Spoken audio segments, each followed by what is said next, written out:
Olá, alunos! Vamos para mais uma aula, aprender um pouquinho mais sobre o gênero textual notícia. Estamos aí, né, já há algumas aulas discutindo esse assunto e eu agradeço muito a participação de todos vocês. Né? A notícia é um assunto que geralmente é cobrado nos vestibulares, então quando vocês estão estudando esse gênero textual, vocês também estão aprendendo, né, não somente para quando forem prestar um vestibular, vocês já terem se apropriado dos elementos composicionais que constituem a notícia, mas também para vocês se tornarem ali leitores que melhor compreendem os textos jornalísticos. Também a gente vai trazer proposta para vocês aprenderem a redigir, a escrever uma notícia, né? E ainda que, professora, mas eu não tenho vontade de ser jornalista, por que eu tenho que estudar isso? Ainda que vocês tenham algumas dúvidas com relação ao porquê estudar determinados assuntos, o fato de vocês estarem treinando a interpretação de texto, treinando a reconhecer os elementos que constituem determinado gênero discursivo. Por que é considerado notícia e não crônica, conto ou texto dissertativo argumentativo, artigo de opinião, enfim. Né? Então, diferenciar esses gêneros textuais é importante para vocês se tornarem leitores da língua portuguesa mais competentes. Isso amplia o horizonte de expectativas de vocês, né, para que vocês não somente aprendam ali sobre os fenômenos que acontecem no mundo, né, tanto no campo nacional como internacional, mas também servem para vocês se tornarem ali escritores mais competentes, né, na medida em que a gente também vai trazer para vocês propostas de produção textual, né, além das reflexões sobre os aspectos linguísticos da nossa língua portuguesa. Então vamos ver quais são os objetivos da nossa aula de hoje. Tá aqui, a gente vai explorar então, né, esse gênero textual, vamos relacionar a linguagem verbal à linguagem não verbal para a compreensão melhor do texto e reconhecer o efeito de sentido decorrente da escolha de uma determinada palavra ou expressão. Então, a cada aula a gente traz elementos novos para aprofundar nossos conhecimentos sobre gêneros discursivos na língua portuguesa, certo? Vamos refletir aqui, ó. Você já fez algum trabalho voluntário? Se não, gostaria? Já pararam para pensar o que é um trabalho voluntário? Então, voluntário, se a gente for pesquisar ali nas definições do dicionário, a gente vai ter que, dentre elas, pode se referir a aquele ou a aquela que se compromete com um trabalho ou assume a responsabilidade de uma tarefa, sem ter a obrigação de o fazer. Ou também pode ser um indivíduo que se alista espontaneamente num exército, por exemplo, ou que se encarrega de uma incumbência a qual não estava obrigado. Como adjetivo, a gente tem que a palavra voluntário, ela pode se referir a uma ação que é feita sem constrangimento ou coação, uma ação espontânea. Voluntárias brasileiras dão assistência a refugiados venezuelanos em Roraima. Na cidade de Boa Vista, 2 brasileiras decidiram fazer a diferença na vida de quem está vivendo em condições de extrema vulnerabilidade. Por ONU News, publicado às 9 horas do dia 12 de março de 2018. Veja a seguir venezuelanos cruzando a fronteira com o Brasil. Observem aqui então uma foto que constitui aqui, né, uma imagem, um discurso não verbal, é uma linguagem não verbal que contribui para o leitor entender melhor a notícia, aproxima ele da veracidade dos fatos, para que ele também seja sensibilizado a explorar aqui os recursos da imagem, né, que tanto chocam muitas vezes, né? Se a gente parar para analisar com calma, olha a situação dos venezuelanos ali, né? Estão ali, né, diante de um sol escaldante, né? A gente percebe que existe uma seca ali em volta, né? Da mata e tudo mais, com criança no colo, tem ali, né, uma mulher com criança no colo, estão carregando mochilas, malas, enfim, uma situação ali que provavelmente estão com muito calor, estão sofrendo muito, né, provavelmente também com sede. É uma situação que nos faz refletir sobre várias condições ali das pessoas que têm que buscar refúgio em outros países. E do lado, nós temos aqui um mapa, né? Então percebam que nesse mapa a gente tem ali um pedaço do nosso mapa do Brasil, né? Tem um pedaço do Brasil aqui, e aqui a gente tem, na parte mais em cima, a gente percebe ali, ó, do lado da Colômbia à Venezuela. Percebem ali a Venezuela, né? E ela faz ali a fronteira com Roraima, né? E tem ali também um pouco da fronteira da Venezuela com o Amazonas. A gente percebe ali, né, essa possibilidade dos venezuelanos entrarem para o nosso país, primeiro chegando ali em Roraima, que fica mais pertinho ali para eles, né? Então eu trouxe esse mapa mais para vocês perceberem, né, o porquê que a proximidade entre a Venezuela e a Roraima ali, o estado da Roraima é mais notável, é mais visível quando a gente percebe analisando o mapa, né? Continuando então, vejam aqui, ó, lendo. A capital do estado de Roraima, Boa Vista, abriga milhares de venezuelanos forçados a deixar seu país em busca de proteção.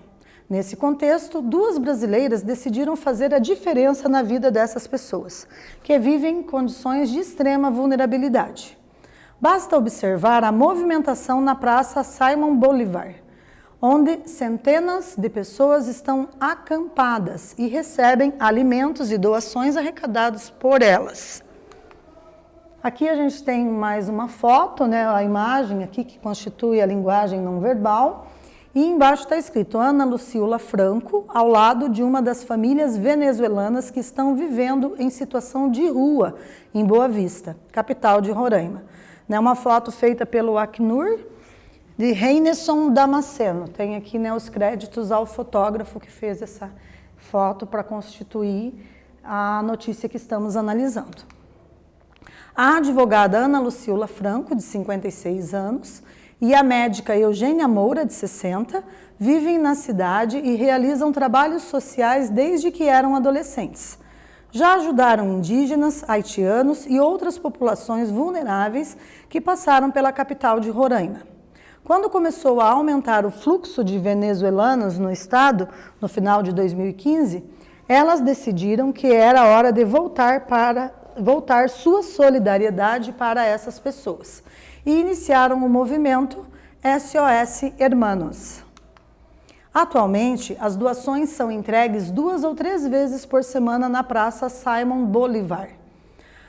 As 2 amigas formaram uma rede composta por profissionais de diversas áreas que articulam essa inserção. Um dos nossos principais propósitos é ajudá-los a se inserir no mercado de trabalho, diz Ana Lucila, destacando que a maioria dos venezuelanos é qualificada profissionalmente e tem muito potencial para contribuir com a economia local. E agora, pessoal, vamos então para a nossa primeira atividade de hoje. Qual das alternativas apresenta um sinônimo para a palavra em destaque na manchete da notícia que lemos? Voluntárias brasileiras dão assistência a refugiados venezuelanos em Roraima. Observem que a palavra voluntárias está em negrito. E agora, será que a letra A está correta? A letra A indica, seriam essas voluntárias trabalhadoras assalariadas? A letra B, seriam servidoras públicas remuneradas? Ou pessoas solidárias, como nos sugere a letra C? Um tempo para a nossa primeira atividade.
E aí, galera, retornando, então, quem assinalou a letra C, né, qual das alternativas apresenta um sinônimo? Opa, é um sinônimo, é uma palavra parecida com a palavra em destaque, né, para um sinônimo para a palavra em destaque, na manchete da notícia que nós lemos. Então, voluntárias brasileiras podem ser substituídas ali por pessoas solidárias, aquelas pessoas que gostam de colaborar para que a vida dos outros também se torne melhor. Então, a gente tem várias pessoas assim no mundo, ainda bem, né? Continuando, então agora a gente vai para o nosso quiz, né, o nosso primeiro quiz. Essa imagem traz os seguintes elementos que compõem a notícia, exceto, veja que exceto se escreve com XC, né, exceção com XC e C cedilha. Então, o que isso significa? Que todas as alternativas estão corretas, menos uma, e é essa que você vai assinalar, porque o enunciado tem que ser bem interpretado, pessoal. O que pede a questão? Qual é o enunciado? Essa imagem traz os seguintes elementos que compõem a notícia, menos, exceto. Alternativa A, linguagem verbal, B, linguagem não verbal, C, infográfico ou D, fotos de fatos reais. Analisem com bastante cautela, com bastante calma essa imagem, né? Verifiquem todos os elementos ali e assinalem uma alternativa.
Retornando então, pessoal, quem assinalou ali a letra C, trata-se de um infográfico, parabéns.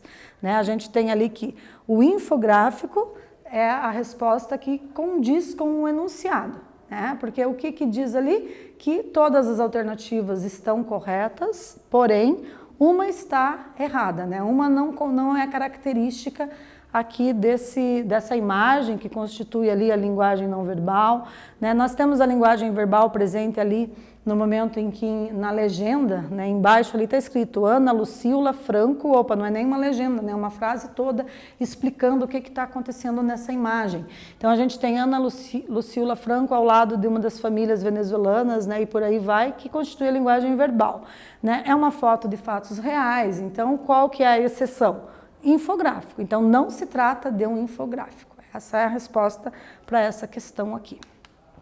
A expressão em destaque poderia ser substituída por: a capital do estado de Roraima, Boa Vista, abriga milhares de venezuelanos forçados a deixar seu país em busca de proteção. Nesse contexto, duas brasileiras decidiram fazer a diferença na vida dessas pessoas. Alternativa A. Nesse estado brasileiro, seria uma possibilidade de substituir a palavra nesse contexto, pela expressão, né, nesse contexto? Então, qual que é a ideia? A gente vai analisar ali o que está em negrito, né, e tentar escolher uma das alternativas que possibilite substituir essa expressão em destaque nesse contexto. Para a alternativa B, nós temos nesse país e para C, nesse cenário. E aí, qual vocês acham que dá para assinalar?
Retornando então, pessoal, observem que nesse contexto é uma expressão que pode ser substituída por nesse cenário, né? Fica melhor encaixada ali e mantém o mesmo sentido. Vamos para a nossa segunda atividade. Duas brasileiras decidiram fazer a diferença na vida dessas pessoas que vivem em condições de extrema vulnerabilidade. Observe que está em negrito, em destaque, que vivem em condições de extrema vulnerabilidade. Explique o que a parte em destaque revela sobre os refugiados venezuelanos em Roraima. E aí, um tempinho para vocês treinarem a escrita e elaborar uma resposta para essa questão.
Retornando então, pessoal, eu vou apresentar aqui para vocês apenas uma sugestão de resposta, né? Observem lá então. É um modelo, né? Vocês poderiam ter escrito ali, né, algo semelhante a isso que eu coloquei, do jeito de vocês, com as próprias palavras, desde que fique parecido, né? Algo similar a isso que está aqui proposto. Então, pessoas ou famílias que estão em processo de exclusão social, principalmente por fatores socioeconômicos, estão perdendo sua representatividade na sociedade e geralmente dependem de auxílios de terceiros para garantirem a sua sobrevivência. Vulnerabilidade social é o conceito que caracteriza a condição dos grupos de indivíduos que estão à margem da sociedade, né? À margem no sentido de que não têm acesso aos bens culturais produzidos aí ao longo da história da humanidade, né? E muitas vezes, na maioria dos casos, não tem acesso nem aos insumos elementares para a sobrevivência, como alimentação, vestimentas, uma moradia adequada, né? Condições de uma vida digna, certo? Então a gente considera grupo que vive em extrema condição de vulnerabilidade social, né? Por questões socioeconômicas, ok? Então a gente, né, trabalhou aqui com uma possibilidade de uma resposta bem elaborada, mas algo que vocês tenham escrito ali parecido com isso que eu propus também está correto, né? Vocês estão no caminho certo, ok? Então é isso, né, pessoal? Na aula de hoje a gente aprofundou um pouquinho mais sobre esse gênero textual que nós chamamos de notícia. Fizemos ali uma tentativa de relacionar a linguagem verbal à linguagem não verbal para a compreensão do texto. E reconhecemos o efeito de sentido decorrente da escolha de uma determinada palavra ou expressão. Espero ter enriquecido aí um pouquinho o intelecto de vocês com algumas explicações da aula de hoje. Agradeço muito a participação de todos, né? E um abraço virtual para vocês.